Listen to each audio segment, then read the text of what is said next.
Welcome to Pause for the Truth, where you can sit back, relax, and hear an honest dialogue about health, wealth, legal, and social issues. The hosts are Dr. Rogers Kane, family practice physician, and Jocelyn Turner, health education consultant, with co hosts from the Northeast Florida Medical Society and its foundation.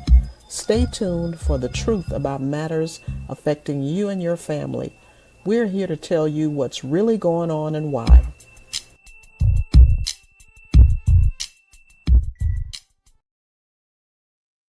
Good evening and welcome to Pause for the Truth. I am your co-host, Jocelyn Turner.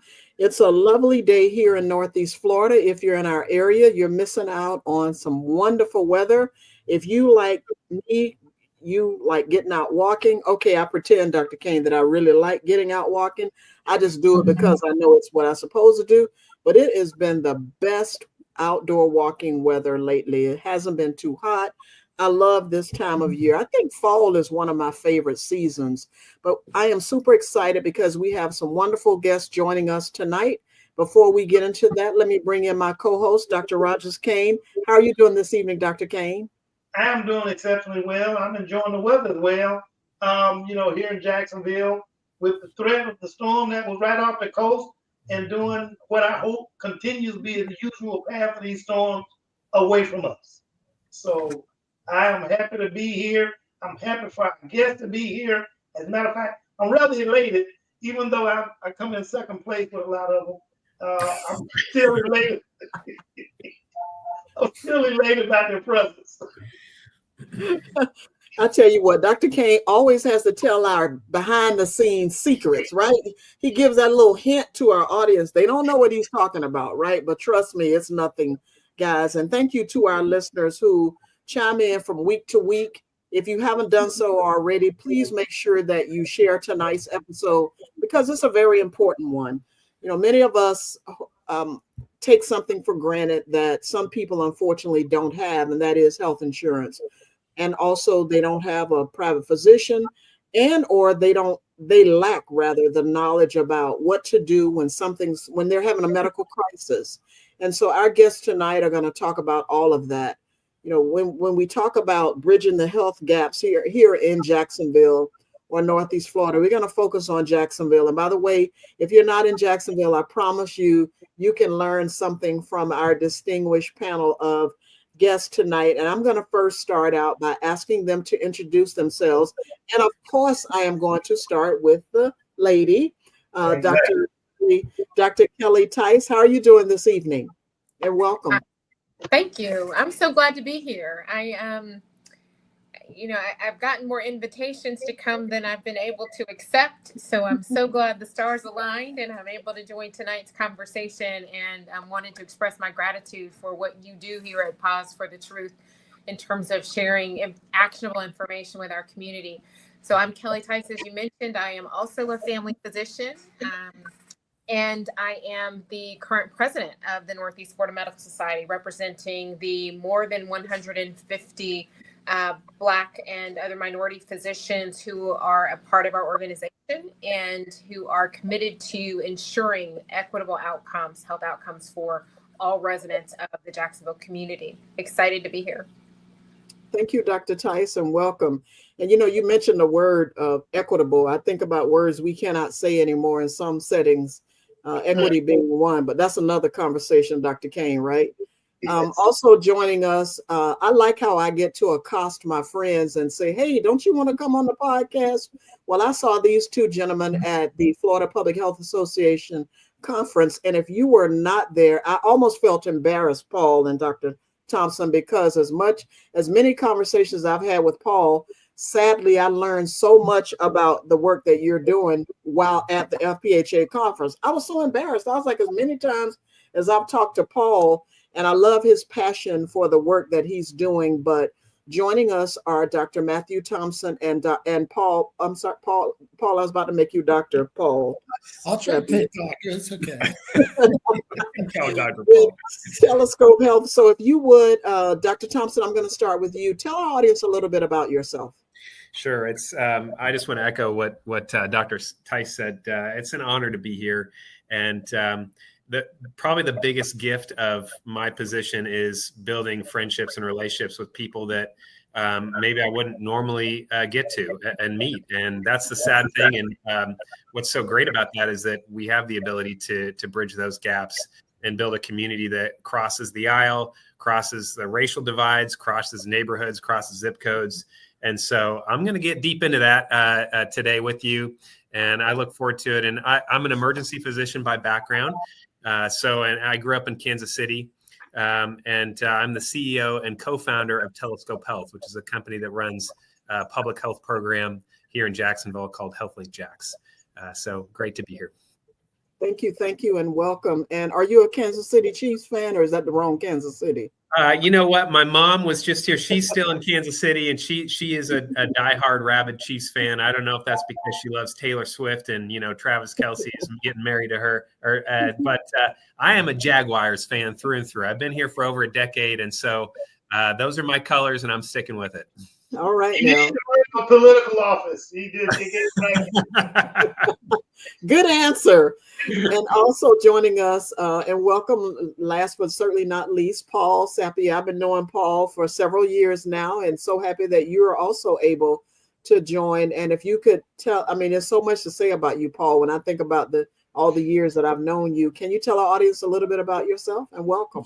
Sure. Thank you very much, Jocelyn, Dr. Kane. This is an absolute pleasure to be here. So I'm Paul Sappi. I'm the Chief Population Health Officer here at Telescope Health. I've been here about a year, but really for the past decade or so, working, looking at barriers, access issues to healthcare, equity issues, all of those challenges that exist within communities, and really trying to give people an opportunity to look at the food that they eat, the health that they have, the access to healthcare. And I'm so excited to be able to join Telescope and continue this mission and really look at access to healthcare, because that's been a huge challenge in so many parts of the state and here in Jacksonville locally as well. So thank you very much. You're welcome. And people don't recognize or don't even know it. They just almost take it for granted that there are people who work on their behalf when they don't know it, right? There are people who are having those tough conversations, really talking about bridging the health gaps here in Jacksonville. So let's start by asking the question, what does bridging the health gap mean to you, particularly in a city like Jacksonville? And either of you can chime in. Gosh, I'll start.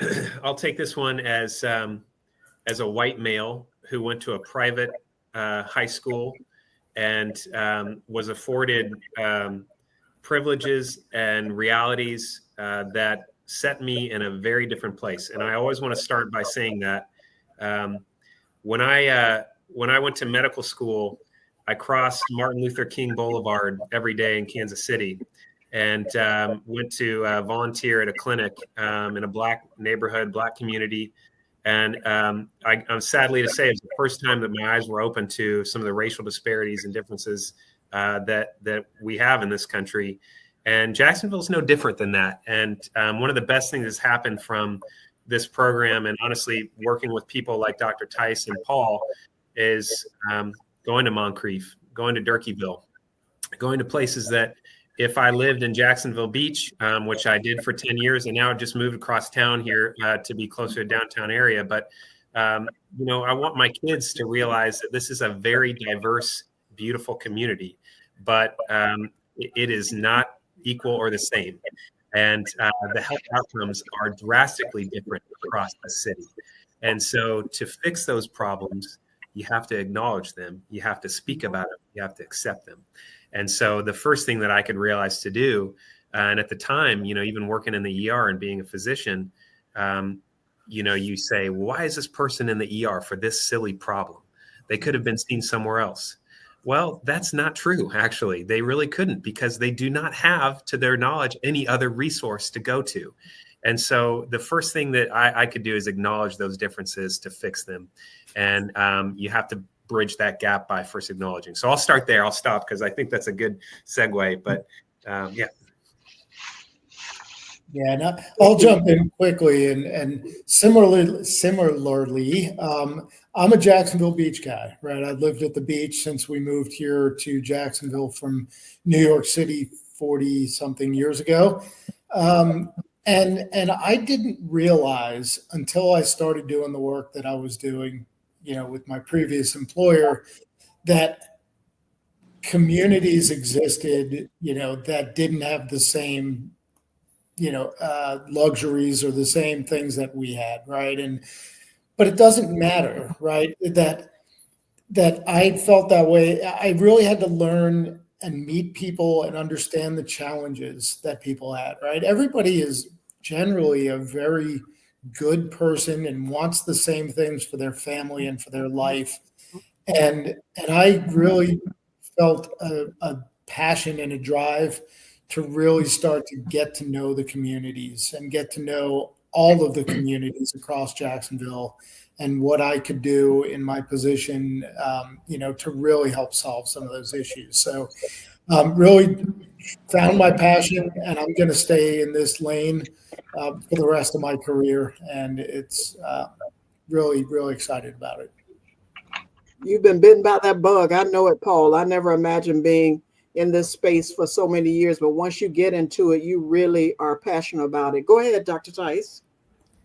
Yes, so, I am not from Jacksonville, but I have been here most of my career, and I trained. I did my family practice training here at St. Vincent's. But my parents met here. My mom was born and raised here. And when we weren't overseas, I'm a military brat. When we weren't overseas during my childhood, I spent my summers right here on 1450 West 2nd Street, which is my grandfather's house, walking to, I shouldn't say this, the liquor store for my grandfather. I need to describe that differently, probably. But, as a military child is able to put down roots, this was the community that I put down roots into. And we're a community of bridges, as Dr. Thompson and Paul were talking, I was thinking about, when my kids were born in here and they were younger, we were part of the Mayor's Reach Out and Read program. And there used to be a book I used to read to them with all the bridges in the city, right? Those bridges should physically serve to connect folks to what they need, just as they should figuratively serve as access points to the things that they need, right? And so, I can't hear the word bridges without thinking about our unique position in this community to connect folks to the right things, assuming, to Dr. Thompson's point, that we've acknowledged that there is a difference, one, and two, that we now can connect the services that are required in order to be healthy, which is not a simple undertaking and is very often sort of glossed over in terms of what it really takes. Like it's not just getting you into care, right? You have to have a host of other things in order to be healthy, and we should serve as bridges to all of those things as well. Yeah, as you all were talking, I was reminded of, as I was ending my career with the Florida Department of Health, we held a block party. And I'm reminded of a neighborhood. I won't name it because people don't like their neighborhoods being labeled. I've been told that, by the way, in a community meeting. But I was saddened because I remember when I started my career 36 years before that, and we were doing some work in that community. And fast forward 36 years later, it seemed to be declining. And I'm like, what happened? Why are so many parts of Jacksonville on the up and up, and there are parts of Jacksonville? And I felt like, what did we not tell people, right? Why are they lacking? And so we ended up doing another one within a mile away because some folks from that area said, can you come down here and do the same thing?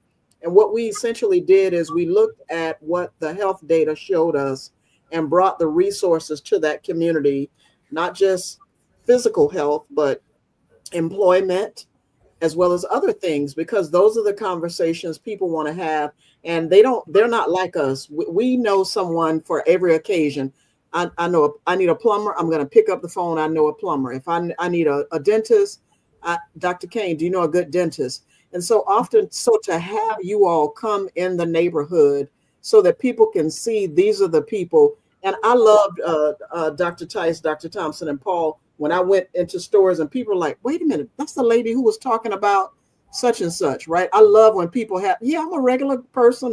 I need some eggs and bread and, just like that. So why is now the right time for a conversation about access and equity in healthcare? Gosh. Dr. Kane, you're muted. Go ahead. I was going to say, I'll say something real quick on that question. Now is not the right time. It's been the right time for the longest. Okay, but why is it that we're now beginning to, maybe I shouldn't say why is it not, but I'm happy to say that we are beginning to see people like yourselves step forward and try to provide access to healthcare, because that's been lacking for some time. So it ain't just, it needs to be now. It needs to be now more than ever. Yeah, absolutely. I would agree with that. I think so much happens when you just get in front of somebody and get to know them and have a conversation.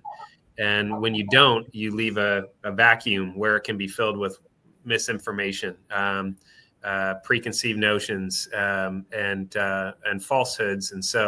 And that's exactly what you guys are trying to do and are doing with this podcast, which is what I love. And we've had the pleasure of sitting down with a lot of city council members, for example, with the city. And, at the beginning of the conversation, there's an idea of what we're trying to accomplish or why we're doing something with our program.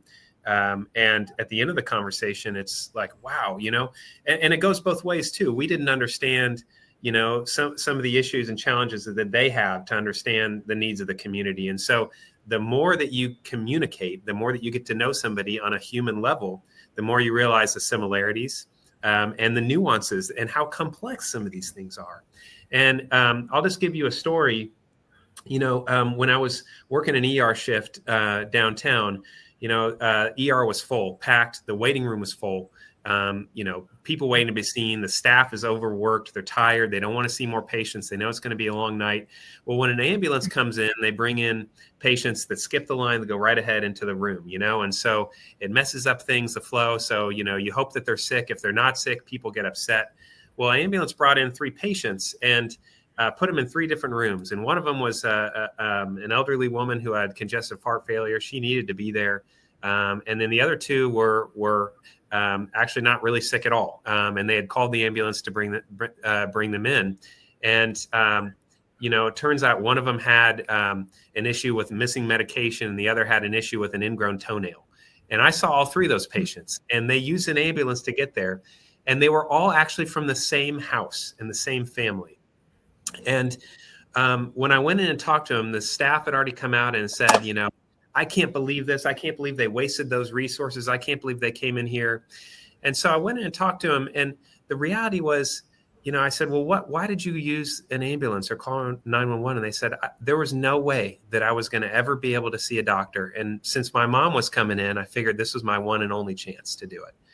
And, when you sit and talk to people, you realize the challenges that they have. They're eating off of SNAP. They don't have a car. They don't have transportation. They don't trust the healthcare system because they don't believe that there's any way for them to really be seen or advocated for. And they believe they're going to get a bill. There's going to be prejudice against them. They have all of these things that are stacked against them. And so, if we can sit and understand those aspects, we realize people aren't abusing the system. And there are people that do, but in general, there are people who don't have any other option at choice. And so it's costly, and there's a better way of doing things. And so that's why we started doing what we're doing. And, Paul can tell you about the program, but. Yeah, I just want to follow up, and Jocelyn, you talked a little bit about it, is, I think for the longest time, people would say, okay, this community or these people need food, right? But there's so many things beyond food that people need. And bringing together resources, bringing together education, helping people understand diabetes, heart failure, kidney disease, right? And how the food plays a part in that, but then how the exercise and how the access to healthcare, and just bringing resources to people that are so not used to getting it was a really big turning point in what I saw in the work that I was doing, right? It's great. We talk about food insecurity, but there's so much more beyond that.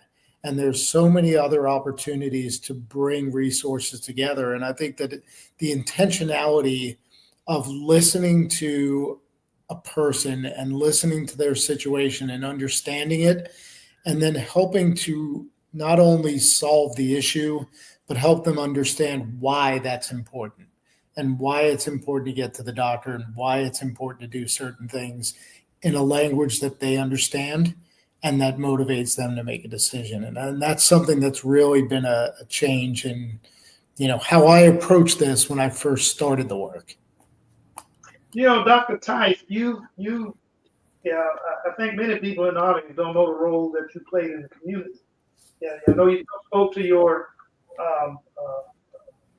presence here in Jacksonville, how you came about being here. But since you've been in Jacksonville and since you finished the program, many people don't recognize the role that you had to play over the health department, and the things that you did there, where you saw some of the beginning of the dismantling of the health department, which was it was a resource by which we really needed, okay, but it was being dismantled, not because of you, obviously, but simply because of others, but it was being dismantled somewhat in terms of prevention and primary care.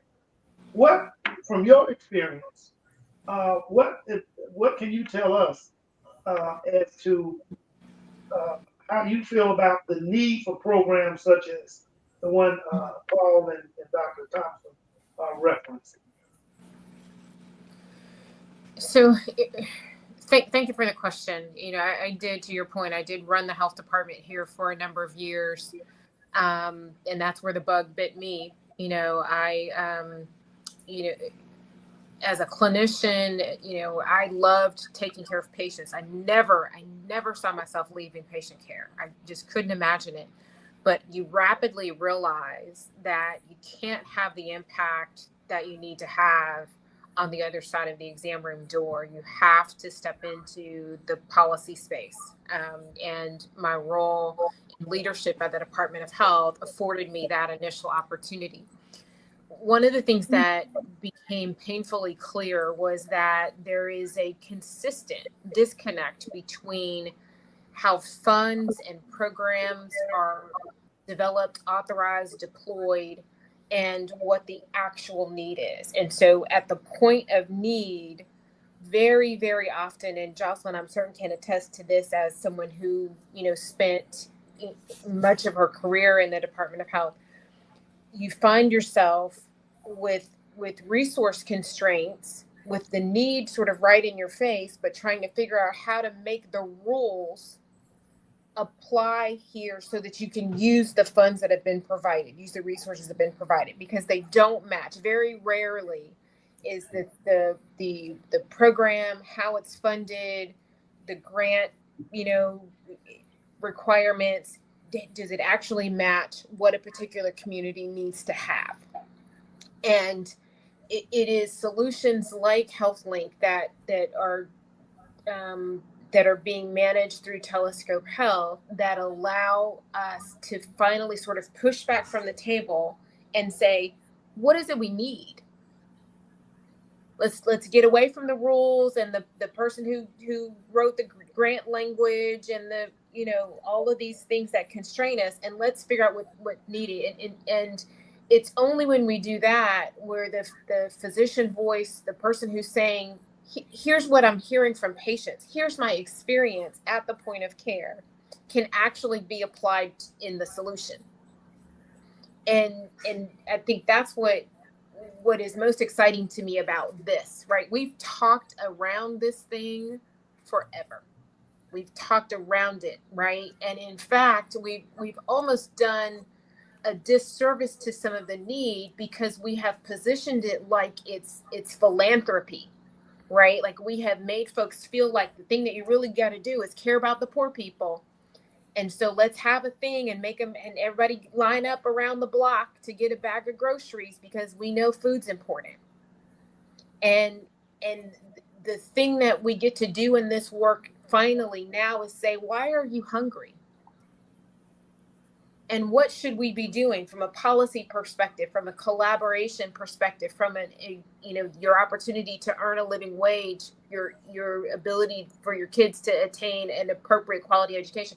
What are we doing to be sure that you're not still hungry, right? Like the very first time I, as the head of the health department, attended one of our events and saw the line of folks, 3 blocks long for the groceries are being given, it is heartbreaking.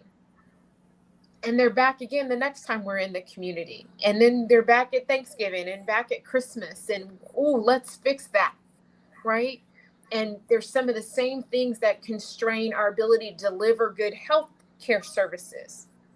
And until we can get our faces up out of the rule book and really ideate, if you've had a conversation with Matt Thompson, he is head in the stars. I don't know why we can't just solve that. I don't know let's figure that out, right? And that's what you need is somebody who's not looking at what the grant language says or what the federal funding rules are, but really sort of starting from what does the ideal world look like? What should care look like? And then let's figure out how to deliver that. And I think as more innovators like that start to push the envelope, what you'll find is that leaders, like governmental leaders, actually begin to get on board. And just through his relationship building, I've watched Matt, he led with that. Like he loves finding the friends in the work, right? So it is through that sort of approach that Mayor Deegan has gotten on board and other community leaders and hospital systems. Like everybody is interested and engaged in the work because they respect the relationship and the approach. It's long overdue, but that's what needed to happen. I couldn't have done it from the seat I was sitting in before. Yeah. And thank you. And Dr. Thompson, I wanted to follow up. Thank you, Dr. Tice. I wanted to follow up because, listen, you were like a rock star when we were at the FPHA conference. Everybody was swarming up to you afterwards. And I'm like, who is this guy? And of course, I heard about you through Paul.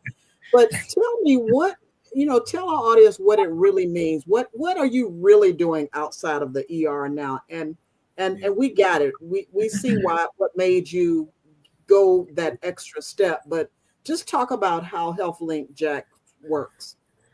Well, much like you and Dr. Kane, the pandemic changed my career trajectory greatly. I was an ER doctor, and I had started Telescope Health with my co-founder, another ER doc here in town, Dr. Rill, and we were Baptist doctors. And the pandemic, we went to the city and Mayor Curry at the time and said, we have a big problem in the ERs. People are flooding the ERs to use them for COVID testing, and we need to start a COVID test site. And we became the first COVID test site, and we're FEMA funded. And if you went to the Prime Osborne test site, that was us. And I spent every day there from 4 a.m. until 8 p.m. for a very long time. And it allowed me to, number one, work with the city, work with the municipality, understand how different that was, how different government is, the thinking, managing a population, something I had no experience in whatsoever. And the second piece was see the diverse community and the different type of people that need and receive care across this community. And that's where I got the bug, much like you guys probably doing this podcast. And Telescope Health grew from there. We were a first telehealth company. We work with Baptist, provided virtual care, but we added care navigation. And at the central part of what we do was saying you can't just give people a visit and prescribe them medication and kick them out. You have to provide the path to a long-term care solution for them. You have to connect them to the next step of their care and ensure that they know what they're doing, because that's the same problem that the ER causes. Get out. I can't tell you how many people I never said get out, but I said, follow up with your primary care doctor.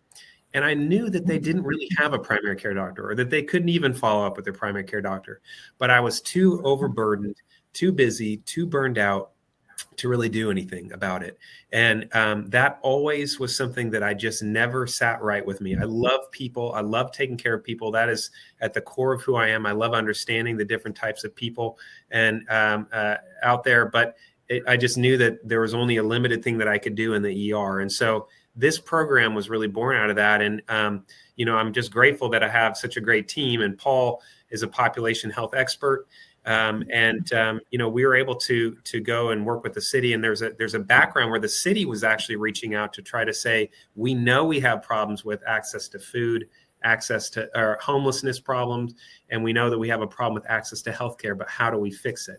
And, that's where Paul and I, really got together and said, we need to apply these solutions that Telescope Health has, which is navigating care, working with existing health systems, resources like the Department of Health, Rethreaded. For example, Rethreaded, if you don't know Rethreaded, Kristen Keene is a good friend of mine, but they provide care and resources for human trafficking survivors. That is a whole world that I knew nothing about. And we came in and said, well, let's provide them with access to doctors and care navigators that can help them with the next step. And so we've been working with them for a long time. And we said, let's just package all that up for the entire city, the uninsured population. And in essence, I'll present this piece here, but and I'll just kind of share my screen. But if you live in Duval County and you don't have health insurance, you can call 904-925-CARE anytime, night or day, 24/7. And the goal of that was to say, before you go to the ER, there is another option for you. And when you call that number, you're going to talk to a nursing-led team that's going to be able to get you in front of a doctor immediately. If you want to an emergency doctor, they're going to be able to connect you with the right place to go get blood work, to get labs, to get any number of resources. We work with almost 70 different organizations in the community, whether it's organizations that help with transportation, food insecurity, managing disease, getting plugged in with a primary care doctor, all the safety nets. It is amazing. And that's a big testament to what Paul has accomplished through population health efforts and building relationships. But we never wanted to solve all the problems. We simply wanted to be a better access point than the ER if you didn't need the ER or you didn't need an ambulance, and plug people in with the right resource. And I'll tell you, we've been live since last July, and the number of calls that we're taking is growing, month over month. It's amazing to see the stories and people we've supported and helped, and it's an amazing program. It changes every day. Yeah, and I'm just going to follow up a little bit, because we know that access is an issue, and whether you have insurance or not, right, is there's a problem.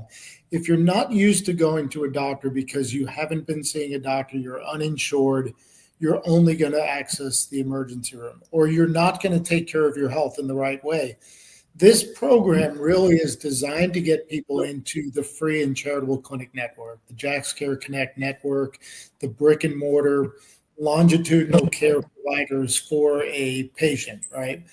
But we also look at the opportunity for somebody that says, I want to get healthy and I don't know what to do next.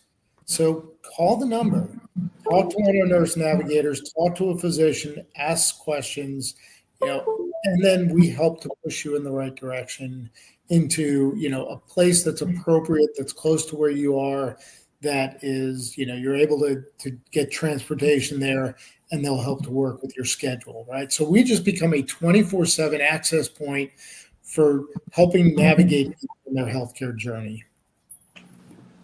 Yeah, I was going to ask, where do you see the biggest gaps? Is it in primary care, urgent care, specialty access, or care coordination?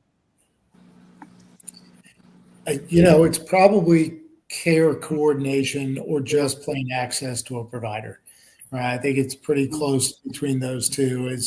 access to a provider is tough, even if you're insured and you've got a primary care doctor. I was sick a couple of weeks ago. I called my doctor, and it was going to be 3 days till I could get in. Right, so I ended up using Telescope and getting some medications for me right there. But it was a great testament to the fact that I can just pick up the phone from the comfort of my house, and talk to a doctor, explain my symptoms, get some medication, and I got taken care of, right? But I have insurance. If I'm not used to calling a doctor, I'm just going to sit there and get worse. And I'm going to go to the CVS or Walgreens or wherever it is, and I'm going to get a ton of over-the-counter medications that aren't going to help, and I'm just going to get worse. And so it's just a matter of giving people access and comfort in their comfortable, trusted environment to be able to access, somebody to hold their hand through it. Yeah, Dr. Tice, how do the social determinants of health play into the barriers that many patients face? Well, as has been outlined, you can't really meet folks' healthcare needs until you've met their basic needs, right? So someone who's living in a situation where, keeping food on the table or the lights on or a roof over their head is an issue. Those are the primary concerns. So any opportunity to address health behaviors, health habits that they need to improve, that goes by the wayside until basic needs are met. So, very often, and I remember interacting with patients when I was seeing patients, and I would say, try to cut back on your sugar, eat more, leafy green vegetables, blah, blah, blah, avoid fast food. And know that my patients didn't have the ability to comply with any of that stuff, right? If you look at how those things are priced in the store, right, you can get a big thing of soda and chips and that sort of thing for much less than you can purchase leafy greens or that sort of thing. So we can't, again, using that term, bridge the divide until we meet basic needs. And I actually see this getting worse instead of better because there are many folks in our communities that are in marketplace plans now, right? And they pay because their insurance premium, their monthly cost is subsidized. They don't pay anything every month for their coverage. Those subsidies are going away. And so there is a significant percentage of folks who pay $0 a month now, who may pay $90 or $100 a month. That is going to be a no-go. That's going to be a no-go. And so those folks are going to opt as a result to be uninsured. And so, as we talk about, I just want to frame that we are actually going to send more folks into the ranks of the uninsured and perhaps widen the gaps. And so as we talk about the social drivers of health, that those divides actually become bigger as access to food and the programs that now make those things attainable.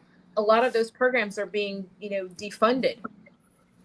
And so, again, it's what's Maslow's hierarchy of needs, right? You have to take care of my immediate physical needs before you can talk to me about walking every night after dinner, right?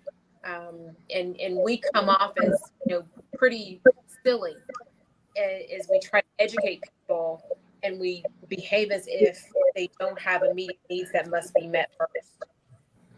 Yeah, you got to eat dinner before you go walking after dinner.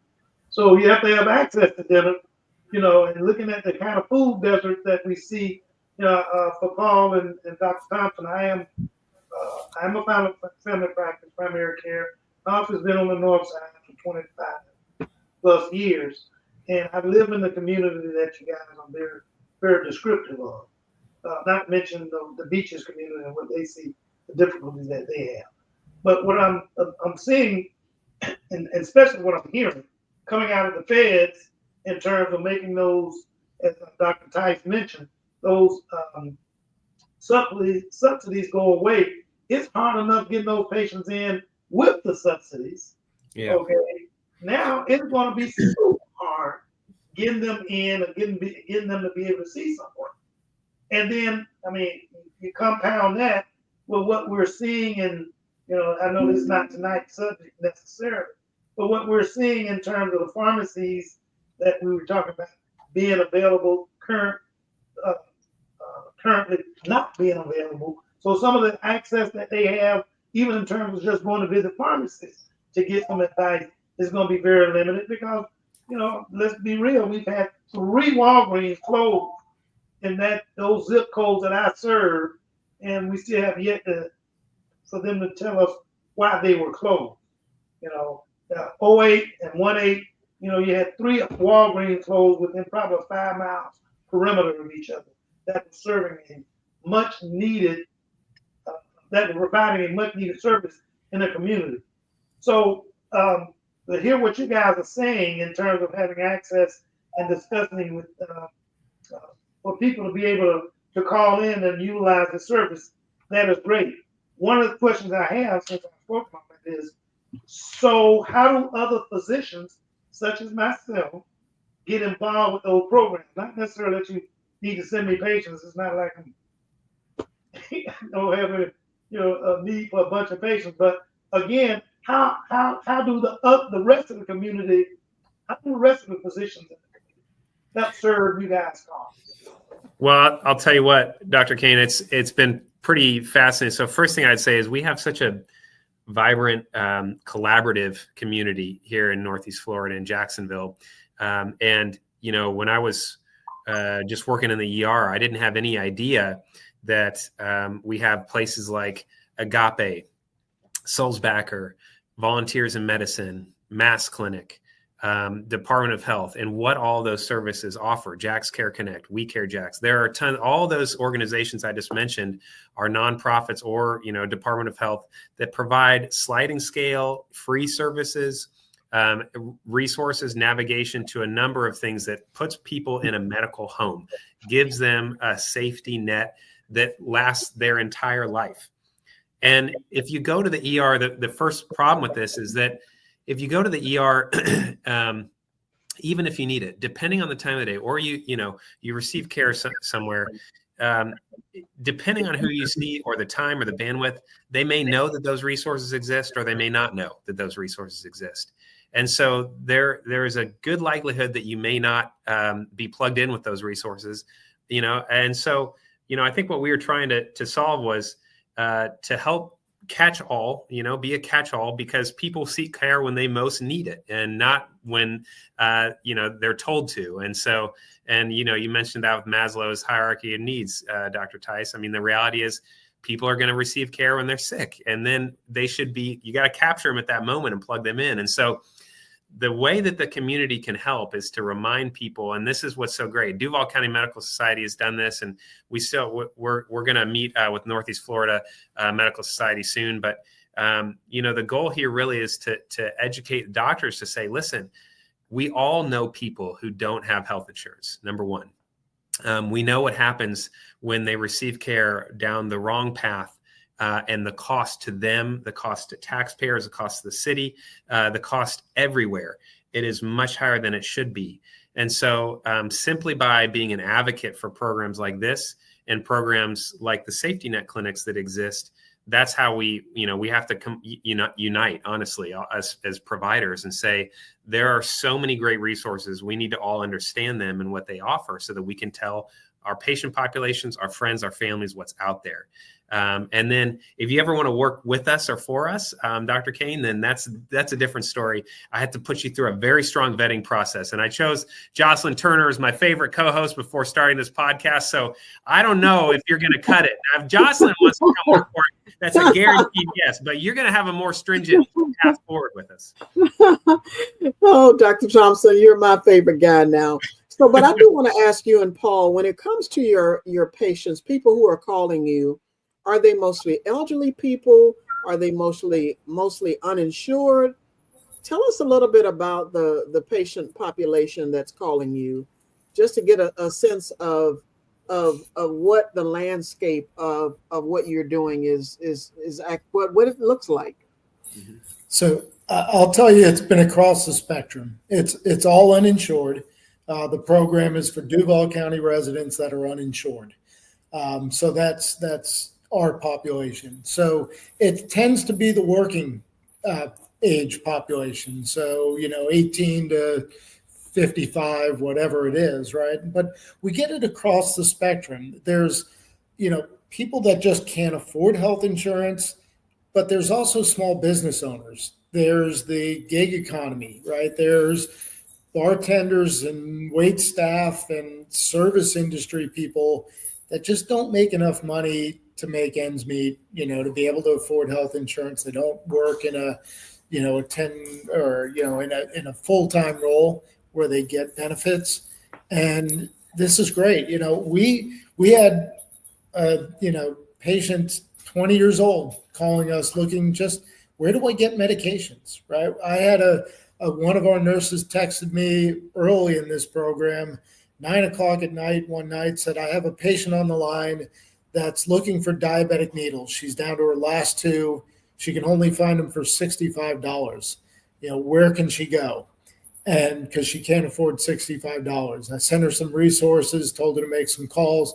She was able to find the box at a place, walking distance away from her house for $15. And so she was able to get them.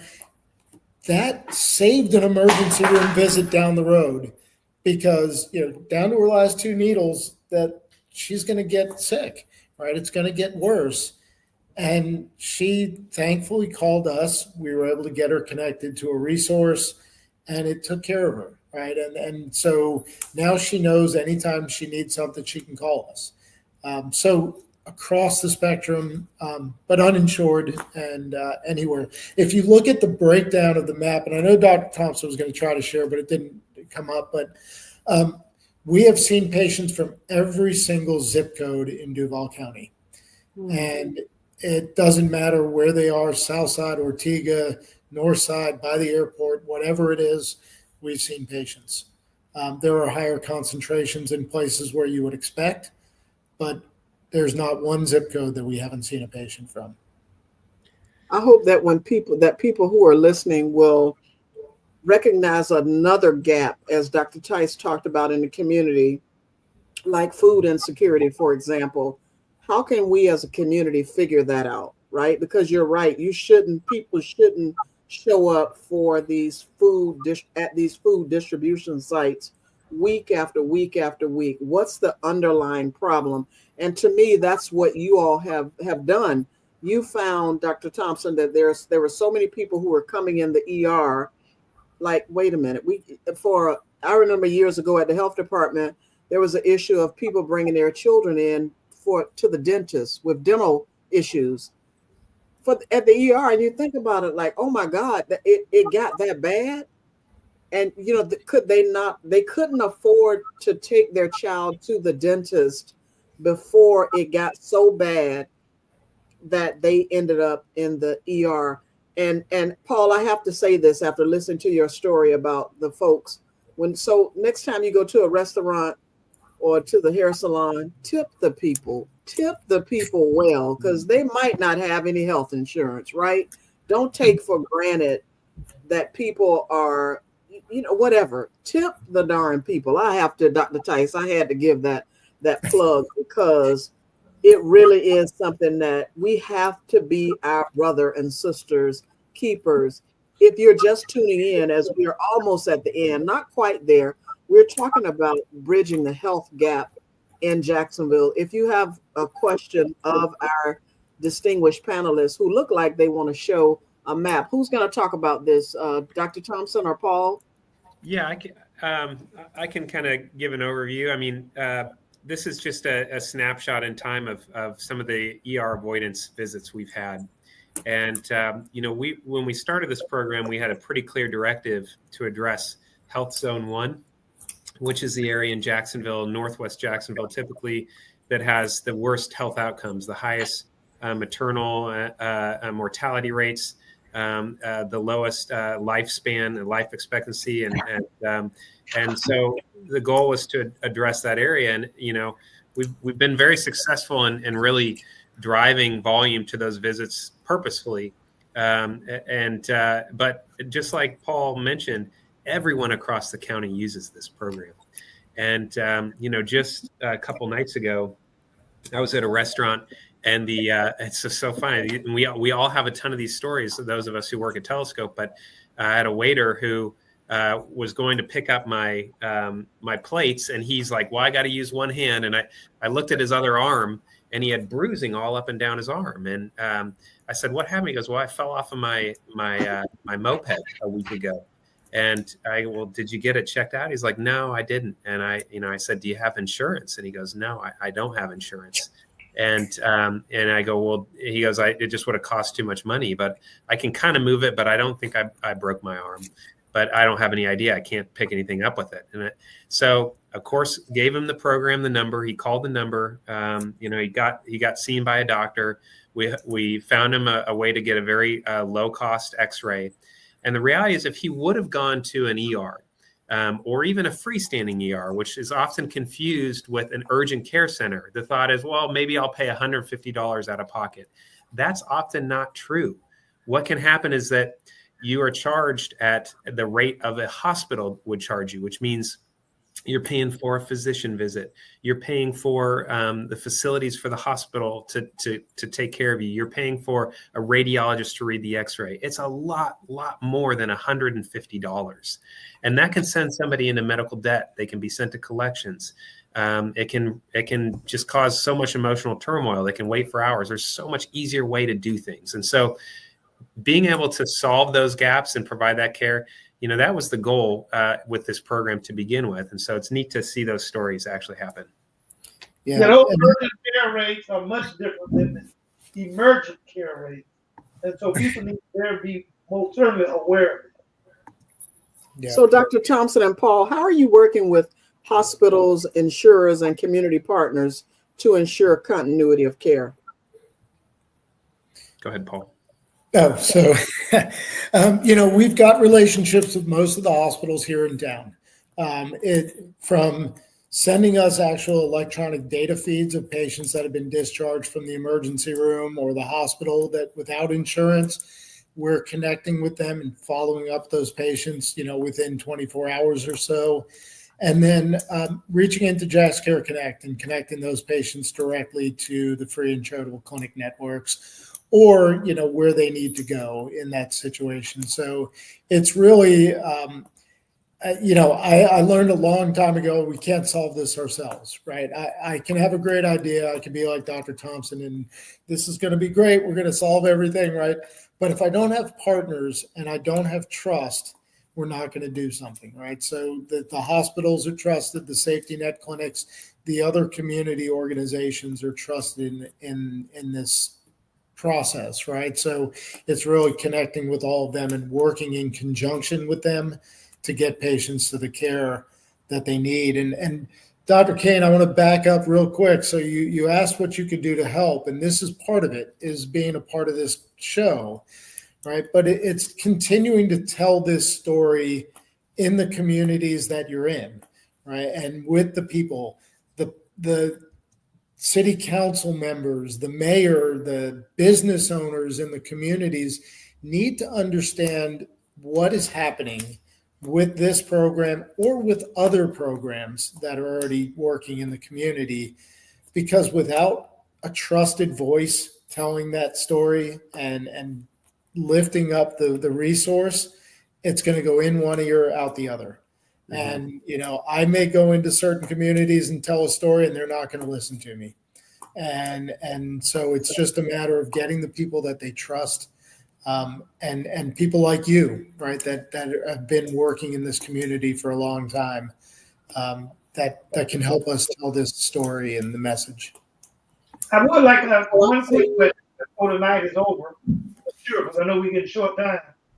So if you have one policy change that you could request our city leaders to try to implement, I want each one of you guys to take a shot at it and tell me what that policy change may be. Your suggestion. Well, that's a tough question, isn't that? They can be different. Y'all have different answers. Yeah, I mean, mine would be a continuate to push what we're already doing. I mean, I've spent the last 3 months building relationships with city council members on all sides of the political spectrum, and I will say they all have issues they care deeply about caring for parts of the community. Some are very focused on veterans care, and I'll say, well, gosh, we see a lot of veterans who should have benefits at the VA. They have called many times, and guess what? They can't get in touch with anybody. And so I've got other people that are more focused on, the pediatric age. Same with, kids. Well, many people assume that kids have access to healthcare very easily. That also is not the case, and largely dependent on parents. And we all see this too. Wolfson's, the children's hospital here in town, sees a lot of kids that are uninsured. They should be on Medicaid. They're not. And so I think the nice unifying thing, and what I want to push for with policy, and what I continue to do so, is that whether you're focused on saving the city money and being fiscally responsible, or providing access to care and lifting everybody up together, these don't have to be mutually exclusive. We can do the right thing together, and it accomplishes both. And by providing access to care and understanding, and so the policy that I have been pushing for, including being at City Hall for 14 hours during the budget meeting, getting up and talking to all 19 members of those city council members, is that we need UF Health. We need Baptist Health. We need Agape Clinic. We need the Department of Health. We need HealthLink Jax. We need all of these resources because we have a very different, vibrant community. No one person can do all of it. So I guess it would be listen and support the overall health of the community. Don't rely on a single partner to fix it. And that's what we keep pushing for. Kelly? Yeah, so I agree with that. We often build the things and force folks in need to sort of happen upon the right door to walk through in order to access the services. And our system should work for our community members, our neighbors in need, no matter the door they walk through, no matter how they declare their need through whether it's a mental health or behavioral health, condition, an accident or injury, a chronic, a complication from a chronic illness that could have been prevented, whatever door they walk through, we should be ready to meet the needs, and it should be a comprehensive solution, right? It shouldn't be piecemeal. I think what I would say is that, retaining all of those partners, but finding a way to fund them for expanded services, not limited. So, because these folks are getting it right. The safety net providers that have been mentioned, they're getting the work right. They have the relationships, they're providing the care, they've got the right clinicians who care about the patients that they're seeing, but they are still constrained by funds. And so we need to be doing more in those spaces and not less. And then if I had a state or a federal sort of legislative ask, let's not lose sight of the fact that we are a state where Medicaid was not expanded. And so the gap, the hole that our community members fall into is much wider than it is in other states, because we have there's no opportunity for some folks who could be covered where Medicaid have been expanded to have such coverage. And Paul? All right, they took all my great answers. So I'm going to say let's look at this with a lens of sustainability, and it can't just be us, and it can't just be the hospital systems, and it can't just be the city. It has to be the businesses. It has to be the community.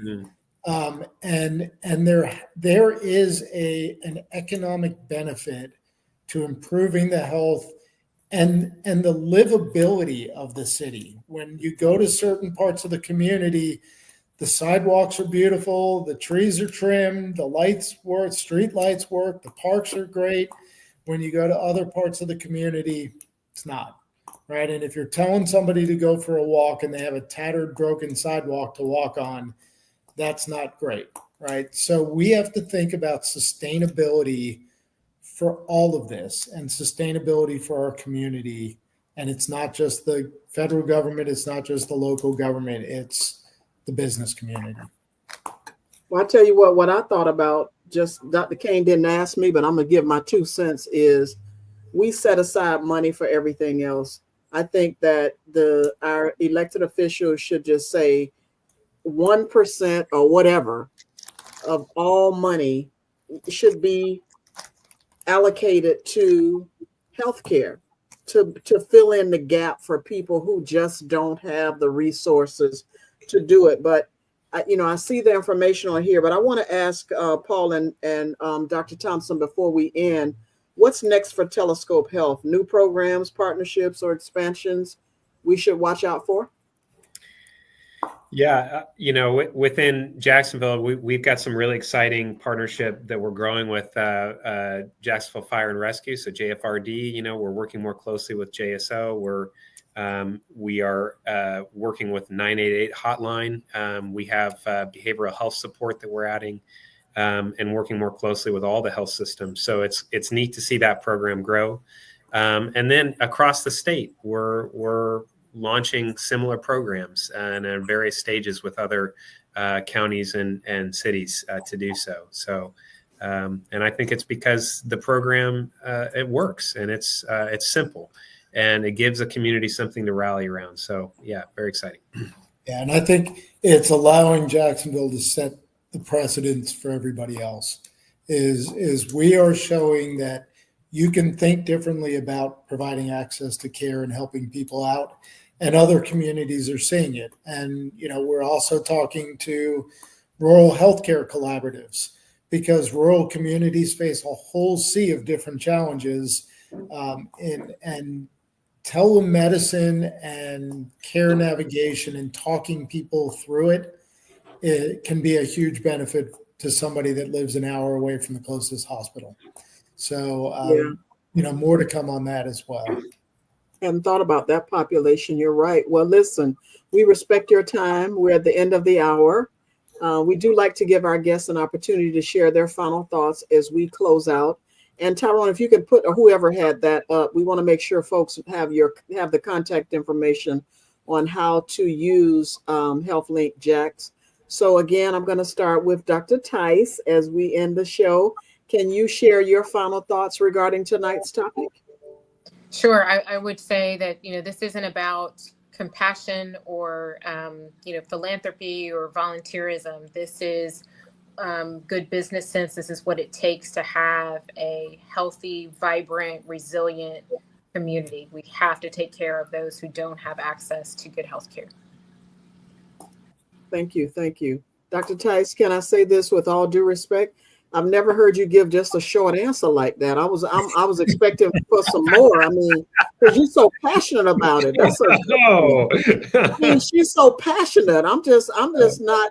I was expecting for this thing to go on and on. I'm just like, okay, but I promise that was not a put down, Dr. Tice. But anyway, you've said a lot, obviously, and we know you're working hard. Paul, I'm going to let you go ahead, and then we'll end in Dr. Thompson. I'll keep it short and simple. Collaboration, right? Don't forget to ask people what they need, how you can work together. And I speak a lot in a variety of different settings, and I have a lot of meetings. And my first thought is I walk into a meeting and say, how can I help you? Right? How can I help you to succeed, to get to where you want to be? And I think if we all started to think about how we could work together to help people accomplish their goals, we'll be better all together. So that's what I'm going to keep it at. Thank you, Paul. And Dr. Thompson?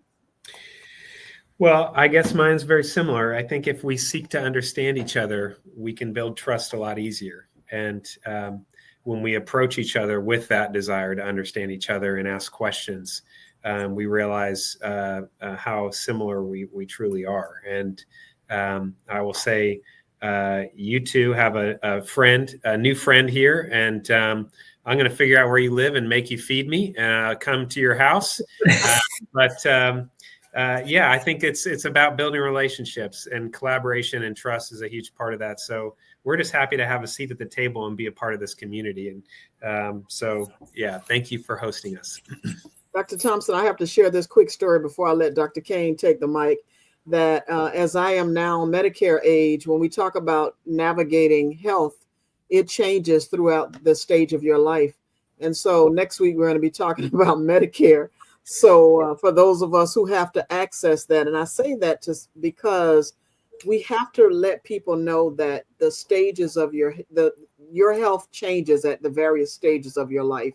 You know, you think about pediatric, you think about responsible sexual behavior for teenagers and young adults. You think about, the different stages of life.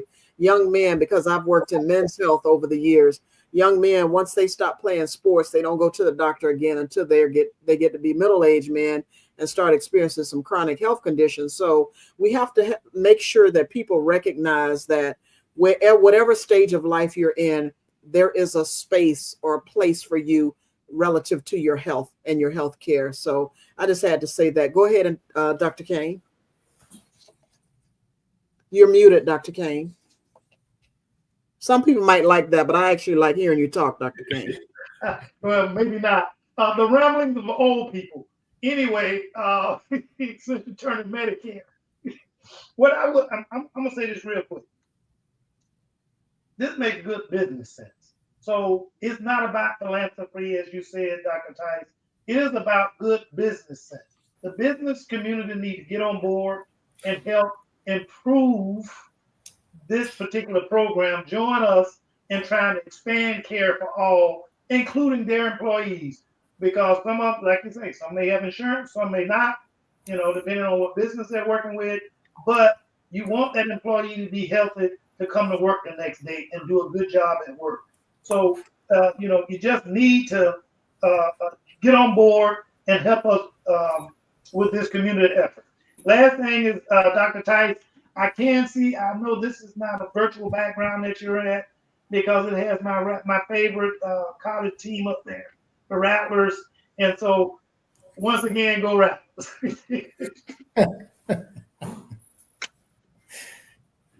Perfect way to close. Yeah, go Gators. Anyway, I digress. So thank you again, Dr. Tice, Dr. Thompson, and Paul, and of course, my co-host, Dr. Kane. Tonight's conversation reminded us that bridging health gaps in Jacksonville takes all of us, healthcare providers, community leaders, policymakers, and residents working together with urgency and purpose. A heartfelt thank you to our guest, Dr. Kelly Tice, as she mentioned, president of the Northeast Florida Medical Society and all the other gazillion things she's a part of, along with Dr. Thompson and Paul from Telescope Health for sharing your expertise and your vision for healthier communities, because that's what it's all about. If you're listening, remember that access to quality health care doesn't just happen. It's built step by step through prevention, innovation, and trust. Each of us has a role to play in making our neighbors, our families, and our city thrive. You can watch this episode, rewatch this episode, and explore resources at pauseforthetruth.com. And don't forget to follow us on Facebook, YouTube, Twitter, and Twitch for upcoming conversations that matter. On behalf of our team here at Pause for the Truth, thank you for joining us. Let's keep moving forward together toward a healthier Jacksonville. Until next time, I'm Jocelyn Turner, and this has been Pause for the Truth. Good evening.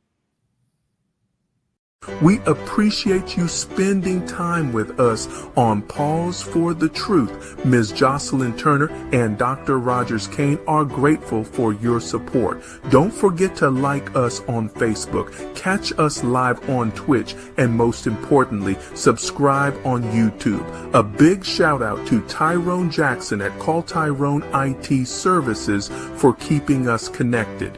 Join us every Tuesday at 6:30 p.m. Eastern Standard Time for more enlightening discussions. Thanks, and see you next week.